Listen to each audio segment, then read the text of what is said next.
नमस्कार साथियों, मैं अभिषेक और आप सभी का मेरे इस YouTube चैनल लर्निंग विद अभि पर स्वागत है। आज का मेरा टॉपिक है वाक्य। हम आज हिंदी में पढ़ने वाले हैं वाक्य भेद, यानी कि अभी तक हमारे हिंदी में वर्णमाला कंप्लीट हो चुके हैं, शब्द कंप्लीट हो चुके हैं। उम्मीद है आपको ये दोनों वीडियो पसंद आया होगा। आज हम चर्चा करने वाले हैं वाक्य के, अर्थात वाक्य के बारे में चर्चा करेंगे। वाक्य होता क्या है, वो उसके अंग कितने होते हैं, कितने आधारों पर वाक्यों को बांटा गया है। तो आइए हम चर्चा करते हैं पहले वाक्य पर। वाक्य किसे कहते हैं? तो सार्थक वाक्य उसे कहते हैं जो सार्थक शब्दों का समूह होगा, सार्थक शब्दों के व्यवस्थित समूह, जिसका कुछ ना कुछ अपेक्षित अर्थ निकले। मतलब कि वाक्य है, वाक्यों में क्या होगा, सार्थक शब्द लिखे रहेंगे और सार्थक समूहों का व्यवस्थित क्रम रहेगा। उन व्यवस्थित क्रमों के समूहों का जो अपेक्षित अर्थ निकलेगा वही क्या कहलाएगा, वाक्य कहलाएगा। हमने कहा कि सार्थक समूहों का, सार्थक शब्दों के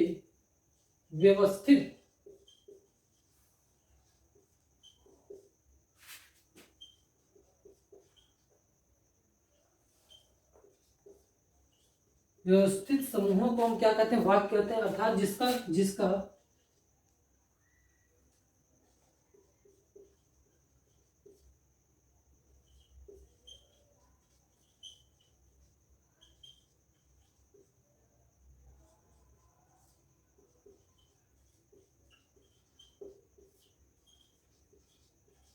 जिसका क्या निकले, अपेक्षित अर्थ निकले, यानी कि कुछ ना कुछ उचित अर्थ निकले। हमने कहा कि जो शब्द होंगे उन सार्थक शब्दों के समूहों को क्या करेंगे, व्यवस्थित क्रम में रख देंगे। व्यवस्थित क्रम में रखने के बाद उनका क्या हो, कुछ ना कुछ अर्थ निकले। यानी कि वाक्य तभी हमारा निर्मित होगा जब हम कुछ शब्दों को उनके व्यवस्थित क्रम में रखेंगे और उन शब्दों के क्रम से जो भी बनेगा उसका कुछ ना कुछ अर्थ निकलना चाहिए। यानी कि उसका कुछ ना कुछ अपेक्षित अर्थ निकलेगा और जो अपेक्षित अर्थ निकलेगा वही हमारा क्या कहलाएगा, वाक्य कहलाएगा। आइए हम जानते हैं वाक्य, यानी कि वाक्य बनाने के लिए किन किन तत्वों की अनिवार्यता होती है। यानी कि जब भी हम वाक्य को बनाते हैं तो वाक्य को बनाने के लिए हमें मुख्यतः 6 यानी कि 6 अनिवार्य तत्व होने चाहिए। आइए हम उन सब पे चर्चा करते हैं। यानी कि जो अनिवार्य तत्व हैं, 6 अनिवार्य तत्व कौन कौन से होने चाहिए, उन सब पर हम बारी बारी से चर्चा करेंगे। पहले हम देखेंगे सार्थकता। यानी कि अगर हमको वाक्य बनाना है तो वाक्य बनाने में जो भी शब्द हमको उसमें प्रयुक्त करना है, जो भी उस वाक्य में शब्दों का, जिन शब्दों का हम प्रयोग कर रहे हैं उनका कुछ ना कुछ अर्थ निकलना चाहिए। या आप जो भी वाक्य लिखा है उस वाक्य का कुछ ना कुछ अर्थ निकलना चाहिए। सार्थकता का मतलब यानी कि वाक्य का कुछ अर्थ निकले, उस शब्द यानी कि उसमें जो शब्द सम्मिलित किए गए उन शब्दों का कुछ ना कुछ अर्थ निकले। यानी कि जो शब्द रहने चाहिए वो सार्थक शब्द रहने चाहिए। तो हमारा वाक्य बनाने के लिए क्या जरूरी है, सार्थकता जरूरी है। अगर आपके वाक्य में सार्थकता नहीं है तो आपका वाक्य शुद्ध नहीं होगा। तो ये हो गया हमारा पहला अनिवार्य तत्व। अब हम दूसरे पे चलते हैं, योग्यता की बात करते हैं। हमने कहा कि योग्यता क्या होगी, जब वाक्य कोई भी वाक्य हो गया उसमें योग्यता का होना जरूरी है। योग्यता का होने का मतलब जैसे कि अगर लिख दिया जाए, कोई भी वाक्य लिख दिया गया, मैंने कहा कि चाय खाई जाती है। भाई चाय थोड़ी ना खाई जाती है, चाय तो पी जाती है। इसका मतलब, मेरे कहने का मतलब यह है कि जो भी वाक्य होगा उन वाक्यों का योग्य होना जरूरी होगा। चाय खाई नहीं जाती है, चाय पी जाती है। तो हमारा ये दूसरा क्या, यानी कि जो 6 अनिवार्य तत्व हैं वो अनिवार्य तत्व अगर रहेंगे तभी हमारा वाक्य निर्मित होगा। यानी कि जब वाक्यों को बनाएंगे तो उनकी कुछ ना कुछ योग्यता होनी चाहिए। ये तो हो गया योग्यता। अब हम देखेंगे आकांक्षा की बात करेंगे। जैसे आकांक्षा की मतलब होता है कि आकांक्षा का मतलब हो जाएगा इच्छा। यानी कि कोई भी वाक्य हम लिख रहे हैं वो उस वाक्य में कोई भी चीज अधूरा ना रह जाए, उस अधूरेपन को दूर करने के लिए हम आकांक्षा का प्रयोग करते हैं। जैसे कि मान लीजिए हमने कह दिया कि चाय पी रहा है, चाय पी रहा है, या पत्र लिख रहा है, पत्र लिख रहा है। भाई पत्र तो लिखा जा रहा है लेकिन किसके द्वारा, किसी एक के द्वारा तो लिखा जाएगा, किसी के द्वारा तो चाय पिया जाएगा। यानी कि वहां पर ऐसे शब्दों को रखना जिससे हमारा क्या हो जाएगा, शब्द पूरी तरह से, वाक्य जो होगा पूरी तरीके से कंप्लीट हो जाएगा, पूरी तरीके से पूर्ण हो जाएगा। यानी कि चाय पी रहा, भाई कोई ना कोई तो चाय पिएगा, जैसे कि राम चाय पी रहा है। अब हमारा क्या हो गया, यानी कि हमारी आकांक्षा पूरी हो गई, हमारी इच्छा पूरी हो गई, हमारा वाक्य पूरा हो गया।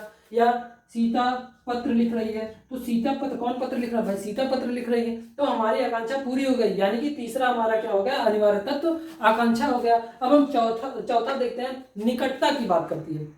तो निकटता में वाक्य, अगर कोई भी वाक्य होगा, जैसे हम उसको अगर बोलकर भी, निकटता का मतलब यानी कि जो भी वाक्य हम बोल रहे हैं उन वाक्यों में जो शब्द होंगे वे आपस में एक दूसरे के सन्निकट होंगे। जैसे मान लीजिए वो आप कुछ बोल रहे हैं, मेरे बोलने से कुछ शब्द, जैसे मैंने कहा राम, फिर लिखा, तो शब्दों को अलग अलग तोड़कर, यानी कि उनमें निकटता होनी चाहिए, वे दोनों आपस में लिखे होने, यानी कि आपस में होने चाहिए, उन दोनों शब्दों के बीच में ज़्यादा दूरी नहीं रहनी चाहिए। मेरे कहने का मतलब, जैसे कि आपसे बोल दिया गया राम, फिर थोड़ी देर बाद बोला जा रहा है पत्र, फिर थोड़ी देर बाद बोला जा रहा है लिख, फिर थोड़ी देर बाद बोल रहा है रहा है, तो ये आपका कंप्लीट सेंटेंस नहीं होगा। ये राम अलग हो गया, पत्र अलग हो गया, लिख अलग हो गया, रहा अलग हो गया, है अलग हो गया। तो हमने कहा कि जब भी हम वाक्य को निर्मित करेंगे, वाक्य को बनाने के लिए हमको निकटता का जरूर से जरूर ध्यान रखना होगा, यानी कि जो चौथा अनिवार्य तत्व होगा वो हमारा क्या होगा, निकटता, यानी कि वाक्य निर्मित करने, वाक्य के निर्माण में निकटता का होना बहुत जरूरी है। अब हम देखेंगे पदक्रम की बात आती है, पदक्रम की, तो हमने कहा पदक्रम का मतलब होता है जो भी वाक्य होगा उस वाक्य में जो शब्द होंगे उनका एक व्यवस्थित समूह होगा। जैसे कि हमने कह दिया, जैसे कि पदक्रम की बात करेंगे, हमने कहा कोई भी शब्द होगा उसमें पदक्रम का होना जरूरी है। जैसे आपके सामने कुछ लिख दिया गया, होती है,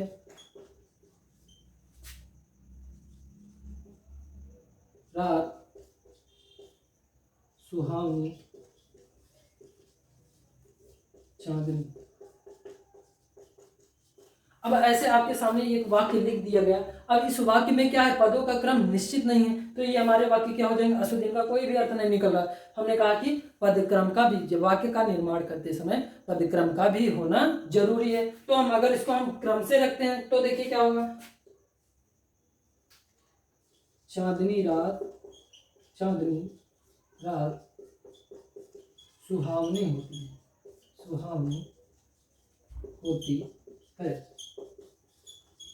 भाई इसका अर्थ निकल रहा है, देखिए हमने क्रम में रख दिया, यानी कि सारे शब्द जो थे उनको हमने क्या कर दिया, एक क्रम में रख दिया, इनका पदक्रम निश्चित कर दिया। अब इसका क्या हो रहा है, यानी कि इस वाक्य का अर्थ निकल के आ रहा है, हमारे इसमें लिख के आ रहा है कि चांदनी रात कैसी होती है, चांदनी रात भाई सुहावनी होती है, तो चांदनी रात कैसी है, सुहावनी है। तो हम आगे बात करेंगे अन्वय की। हमने सार्थकता की बात कर ली, योग्यता की बात कर ली, आकांक्षा की बात कर ली, निकटता की बात कर ली, पदक्रम की बात कर ली। अब हम बात करेंगे अन्वय की। अन्वय का मतलब होता है कि जैसे किसी भी वाक्य में जो भी आपके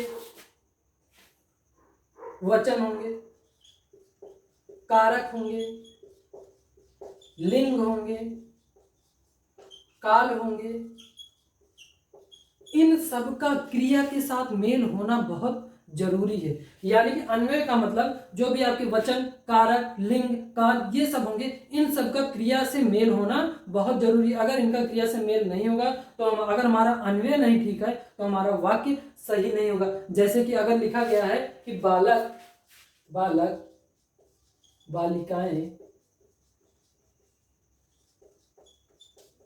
गई, या मैंने कहा लड़का पढ़ रही है, तो ये शुद्ध वाक्य होगा। लड़का पढ़ रही कि लड़का पढ़ रहा है, लड़का पढ़ रहा होता ना कि पढ़ रही है। यहाँ पे बालक बालिकाएं गई, बालक यहाँ पे दो, यानी कि दो वचन हो गए, तो बालक बालिकाएं गए हो जाएगा।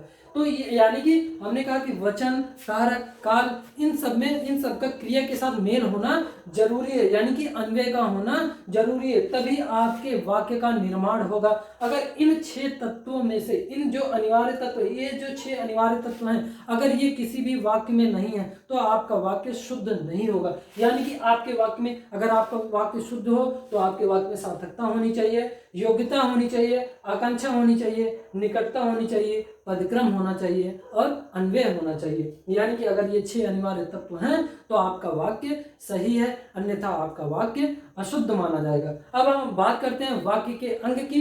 इतना आपके समझ में आया होगा, अगर नहीं आया तो एक बार मैं फिर से बता देता हूं। हमने कहा कि वाक्य यानी कि जो शब्द होगा, शब्दों के व्यवस्थित समूह यानी कि सार्थक शब्दों के व्यवस्थित समूह को ही हम क्या बोलेंगे, वाक्य बोलेंगे, जिसका कोई ना कोई अपेक्षित अर्थ निकलता हो। तो वाक्य के 6 अनिवार्य तत्व हैं, कौन कौन से? एक सार्थकता हो गया, योग्यता हो गया, आकांक्षा हो गया, निकटता हो गया, पदक्रम हो गया, अन्वय हो गया। सार्थकता का मतलब यानी कि उसका कुछ ना कुछ अर्थ निकलना चाहिए। योग्यता का मतलब एक व्यवस्थित शब्द रहना चाहिए। जैसे कि हमने कहा कि चाय खा रही है, तो चाय खाया नहीं जाता, चाय पिया जाता है। फिर हमने आकांक्षा की बात की, तो हमने कहा कि उसमें किसी न किसी ऐसे वाक्य का अधूरापन नहीं होना चाहिए, यानी कि ऐसे शब्द का अधूरापन नहीं रहना चाहिए जिससे हमारा वाक्य क्या रह जाए, अधूरा रह जाए। जैसे हमने कहा पत्र लिख रहा है, भाई कौन पत्र लिख रहा है? वो किसी के द्वारा पत्र लिखा जा रहा होगा, तो आकांक्षा का होना जरूरी। निकटता यानी कि जो भी हम चाहे शब्द वो बोल रहे हैं, चाहे वो लिख रहे हैं, उनमें निकटता का होना बहुत जरूरी है। पदक्रम की बात की, तो पदक्रम की बात मैंने आपसे कर ही ली। अगर पदक्रम नहीं सही होगा तो आपका वाक्य नहीं सही होगा। अन्वय की बात की, अगर अन्वय नहीं सही है तो आपका वाक्य नहीं सही है। उम्मीद है आपको ये समझ में आया होगा। अब हम आइए चलते हैं, चर्चा करते हैं वाक्य के अंग के बारे में। कोई भी वाक्य होगा, उस वाक्य में 2 अंग होंगे। जैसे कि आपके इंग्लिश में होता है वाक्य, जो भी होगा सेंटेंस होगा उसमें एक सब्जेक्ट होता है, एक प्रेडिकेट होता है, वैसे ही आपका हिंदी है। यानी कि वाक्य जो होगा उसमें वाक्य के 2 अंग होंगे, एक उद्देश्य होगा और दूसरा विधेय होगा। तो हम देखते हैं उद्देश्य किसे कहेंगे और विधेय, यानी कि जो भी वाक्य होगा उसमें एक उद्देश्य होगा और आपका एक विधेय होगा। तो हम बात करते हैं कि उद्देश्य की। तो उद्देश्य क्या होता है? यानी कि जिसके बारे में कोई भी वाक्य लिखा है तो उस वाक्य में जिसके बारे में बताया जाता है। जैसे कि हमने यहाँ पे एक सेंटेंस लिख दिया, राम पत्र लिखता है, पत्र लिखता है। भाई कौन पत्र लिखता है? तो जब जैसे हम कौन का क्वेश्चन करेंगे, जो भी आंसर में आ जाएगा वो हमारा क्या होगा? उद्देश्य। यानी कि हमारा क्या होगा? सब्जेक्ट। जो हमारा कर्ता होगा वही हमारा क्या है? उद्देश्य है। हमने कहा कि उद्देश्य वही जिसके बारे में कुछ बताया। यहाँ पर राम के बारे में बताया जा रहा है कि राम पत्र लिख रहा है, तो ये आपका क्या हो जाएगा? उद्देश्य हो जाएगा।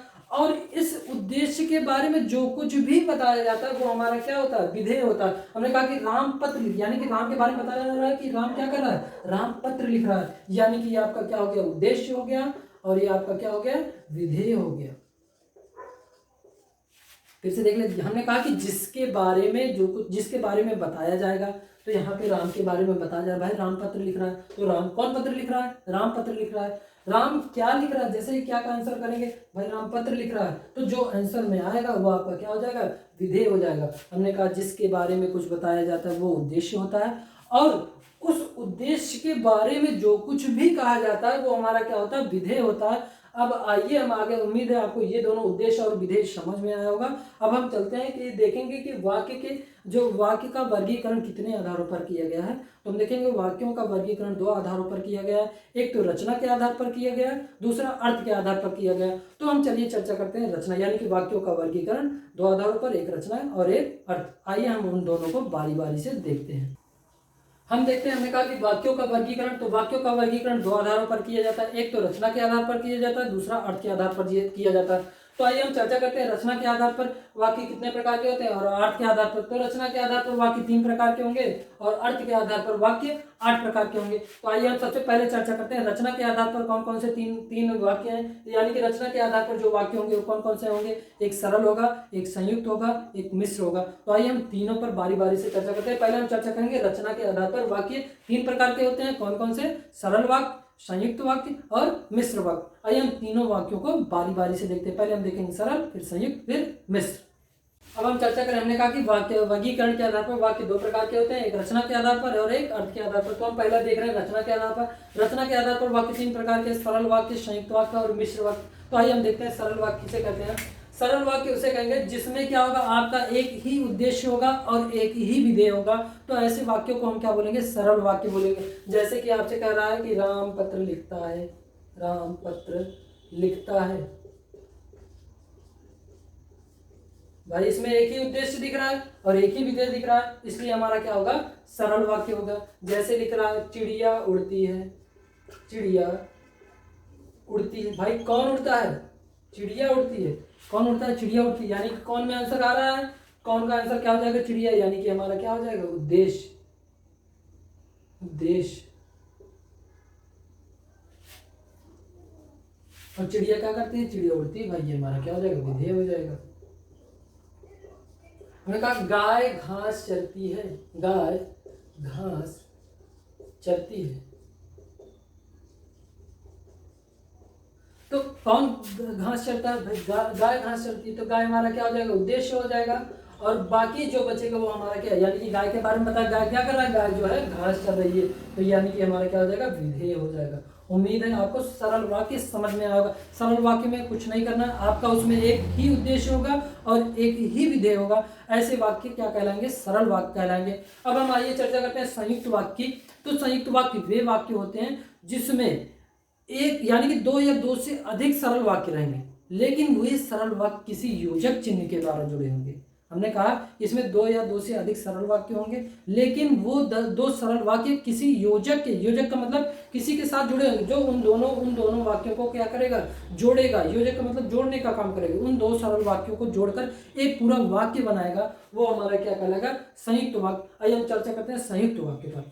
अब हम संयुक्त वाक्य पर चर्चा करेंगे। हमने कहा संयुक्त वाक्य वे वाक्य होंगे जिस इसमें क्या होगा? दो या दो से अधिक सरल वाक्य होंगे, और वो जो दोनों सरल वाक्य होंगे वो किसी योजक चिन्ह के द्वारा एक दूसरे से जुड़कर एक नया वाक्य बनाएंगे। हमने कहा दो या दो से अधिक सरल वाक्य किसी योजक चिन्ह के द्वारा जुड़कर एक जो वाक्य बनाते, जो वाक्य निर्मित करते हैं, उन्हें हम क्या कहते हैं? संयुक्त वाक्य कहते हैं। संयुक्त वाक्य जैसे कि आपका दे दिया गया, राम खेल कर आया और सो गया, तो ये क्या कर रहा है? योजक का काम कर रहा है। ये दोनों सरल वाक्य हैं और ये इन दोनों को क्या कर रहा है? जोड़ने का काम कर रहा है। हमने कहा राम का खेल कर आया और सो गया, तो ये क्या कर रहा है? इन दोनों को जोड़ने का काम कर रहा है, यानी कि योजक का काम कर रहा है। जब दो या दो से अधिक सरल वाक्य रहेंगे और उनको कोई योजक जोड़ने का काम करेगा, तो आपका क्या हो जाएगा? संयुक्त वाक्य हो जाएगा। उसने दूसरा शब्द हम देखेंगे, कह रहा है कि उसने परिश्रम तो किया किंतु सफल नहीं हुआ। उसने परिश्रम किया किंतु सफल नहीं हुआ। उसने परिश्रम किया किंतु, यहाँ पे आपका योजक चिन्ह क्या आ रहा? किंतु, यानी कि दो सरल वाक्य हैं, इनको कोई योजक चिन्ह जोड़ रहा है, इसलिए ये कैसा वाक्य हो जाएगा? ये आपका संयुक्त वाक्य हो जाएगा। तो संयुक्त वाक्य में कुछ ऐसे शब्द आते हैं, उन शब्दों को हम देख लेते हैं। जैसे कि आपका आ गया और आ गया, एवं आ गया, अथवा आ गया, या आ गया, लेकिन आ गया, किंतु आ गया, परंतु आ गया, फिर भी आ गया, फिर भी, नहीं तो। यानी कि ये सारी योजक चिन्ह, अगर ये सारी योजक चिन्ह आ रहे हैं, ये जिसमें भी मिलेंगे वो आपके क्या हो जाएंगे? संयुक्त वाक्य मिल जाएंगे। जैसे कि और मिल गया, कोई वाक्य दिया है उसमें अगर आपको और मिल रहा है तो आप सीधा बता दीजिए वो संयुक्त वाक्य है। एवं मिल रहा है तो आपका क्या हो जाएगा? संयुक्त वाक्य। अथवा मिल रहा है तो संयुक्त वाक्य। या मिलेगा तो भी संयुक्त वाक्य। लेकिन मिलेगा, किंतु मिलेगा, परंतु मिलेगा, फिर भी मिलेगा, नहीं तो मिलेगा, ये सारे वाक्य क्या हो जाएंगे? आपके संयुक्त वाक्य हो जाएंगे। यानी कि जब भी ये योजक चिन्ह अगर जिसमें भी दिखाई देगा, आपको तुरंत बता देना ये क्या हो जाएंगे? आपके संयुक्त वाक्य हो जाएंगे। अब आइए हम तीसरे पर चर्चा करते हैं, मिश्र वाक्य पर। हम देखेंगे अब हमारा तीसरा यानी कि मिश्र वाक्य। मिश्र वाक्य किसे कहेंगे? मिश्र वाक्य में क्या होगा? एक आपका प्रधान यानी कि मुख्य उपवाक्य होगा और एक या एक से अधिक आश्रित उपवाक्य होंगे। उपवाक्य का मतलब होता है, यानी कि उपवाक्य मतलब ऐसा वाक्य होगा जिसमें एक उद्देश्य और एक विधेय होगा। यानी कि उपवाक्य खुद में ही क्या होता है? एक वाक्य होता है। तो हमने कहा एक मुख्य वाक्य होगा, एक मुख्य उपवाक्य होगा, और जो दूसरा उपवाक्य होगा यानी कि उस पर क्या होगा? आश्रित होगा। हमने कहा एक मुख्य उपवाक्य होगा और एक या एक से अधिक आश्रित उपवाक्य होंगे। जो उपवाक्य होगा उस पर क्या करेंगे? आश्रित रहेंगे, उस पर निर्भर करेंगे जो दूसरे उपवाक्य होंगे। तो मिश्र वाक्य वे वाक्य होंगे जो एक क्या होगा? मुख्य वाक्य होगा, मुख्य उपवाक्य होगा, और एक से अधिक क्या होंगे? आश्रित उपवाक्य होंगे। उपवाक्य को भी मैंने बताया उपवाक्य क्या होता है, इसमें क्या होंगे? एक या एक से अधिक। हमने कहा कि इसमें एक उद्देश्य और एक विधेय होता है, यानी कि एक पूरे वाक्य को कंप्लीट करता है। तो ये हमारा क्या होगा? उपवाक्य होगा। तो मिश्रित यानी कि जो मिश्रित वाक्य होगा या मिश्र वाक्य होगा, इसमें क्या होगा? आपका एक मुख्य उपवाक्य होगा और एक या एक से अधिक आश्रित उपवाक्य होंगे। आइए हम उन उच्चारों मतलब उदाहरण को देख लेते हैं, उदाहरण से समझते हैं, और कुछ आपको जैसे मैंने योजक चिन्ह उसमें बताया था, कुछ चिन्हों को इसमें भी बता देंगे। तो यहाँ पे लिखा जैसे कह रहा कि वह कौन सा व्यक्ति है जिसने राम का नाम नहीं सुना है। तो कह रहा वह कौन सा व्यक्ति है जिसने, यहाँ पे जो योजक चिन्ह जैसे वहाँ पे और जितने भी योजक चिन्ह आ रहे थे, तो उन योजक चिन्हों से हम संयुक्त वाक्य को पहचान रहे थे। ऐसे ही हम यहाँ भी इसको पहचान सकते हैं कि जिसने आ जाएगा, जब आपका जब आ जाएगा, तब आ जाएगा। जैसे यहाँ जब आया, यहाँ तब आ गया, यानी कि जब भी ये शब्द जुड़े रहेंगे तो ये क्या होंगे? आपके मिश्रित उपवाक्य, मिश्रित वाक्य होंगे, यानी कि यहाँ करें जब तक वह घर पहुंचता है तब तक उसके पिता जा चुके थे, यानी कि जो आश्रित उपवाक्य है ये इस पर डिपेंड कर रहा है, इस पर आश्रित है, यानी करें जब तक वह घर जा रहा है तब तक उसके पिता घर जा चुके हैं। वह कौन सा व्यक्ति है जिसने राम का नाम नहीं सुना, यानी कि ये दोनों क्या एक दूसरे पर आश्रित है। तीसरा कह रहा है यदि अधिक दौड़ोगे तो थक जाओ, भाई जब दौड़ोगे तभी तो थकोगे, नहीं दौड़ोगे तो कैसे थकोगे, यानी कि ये जो थकना है ये इस पर क्या है, आश्रित हो रहा है। तो इसमें कुछ ऐसे शब्द होंगे जिनके द्वारा आप क्या कर सकते हैं, उन वाक्यों को आसानी से पहचान सकते हैं, कौन से सरल वाक्य होंगे, कौन से संयुक्त वाक्य होंगे और कौन से मिश्रित वाक्य होंगे। जैसे यहाँ कह रहा है कि यदि सही दिशा में परिश्रम करोगे तो सफल हो जाओगे, यदि सही दिशा में परिश्रम करोगे, इसमें कह रहा है परिश्रम करोगे भाई, परिश्रम करोगे तभी तो सफल होगे, सही दिशा में परिश्रम करोगे तो सफल होगे, फेल नहीं होगे। तो आइए हम कुछ योजक चिन्ह है, कुछ मतलब चिन्ह है, जिन चिन्हों के द्वारा हम जान सकते हैं कि कौन से कौन से सरल वाक्य होंगे, कौन से मिश्रित वाक्य होंगे और कौन से संयुक्त वाक्य होंगे। आइए हम देख लेते हैं मिश्रित वाक्य जो चिन्हों का प्रयोग किया जाता है उनको देख लेते हैं। आइए हम चिन्हों को देख लेते हैं। हमने कहा कि जब संयुक्त वाक्य में कुछ ऐसे चिन्ह रहेंगे और जो मिश्र वाक्य रहेंगे कुछ ऐसे चिन्ह रहेंगे। जैसे संयुक्त वाक्य में अगर आपको और मिल जाएगा, एवं मिल जाएगा, तथा, यानी कि कोई भी वाक्य होगा अगर उसमें आपको और, एवं, तथा, या, अथवा, लेकिन, किंतु, परंतु, फिर भी, नहीं तो ये एक में लिखा, यानी कि जब ऐसे शब्द मिल जाएंगे तो ये आपके किस में आ जाएंगे, संयुक्त वाक्य में आ जाएंगे। और जब मिश्र वाक्य की बात होगी तो मिश्र वाक्य में आपको अगर वो मिश्र वाक्य होगा तो इनमें जितना भी शब्द लिखे इनमें कोई ना कोई एक शब्द जरूर लिखा होगा, चाहे वो जो होगा, की होगा, क्योंकि, जितना, उतना, जैसा, वैसा, जब, तब, जहां, वहां, जिधर, उधर, अगर, यद्यपि, तथापि, यदि, तो, अगर ये सब सारे शब्द आएंगे तो ये आपके किसमें हो जाएंगे, मिश्र वाक्य में हो जाएंगे। संयुक्त वाक्य और मिश्र वाक्य, यानी कि अगर आप इन दोनों चीजों को अच्छे से देख लेते हैं तो आपको उम्मीद है कि मतलब आप सरल वाक्य, संयुक्त वाक्य और मिश्र वाक्य में बहुत ही आसानी से उसमें विभेद कर सकते हैं, अंतर कर सकते हैं। आप बता सकते हैं कौन सा मिश्र वाक्य होगा, कौन सा सरल वाक्य होगा और कौन सा संयुक्त वाक्य होगा। अब आइए हम आगे चर्चा करते हैं अर्थ के आधार पर शब्द।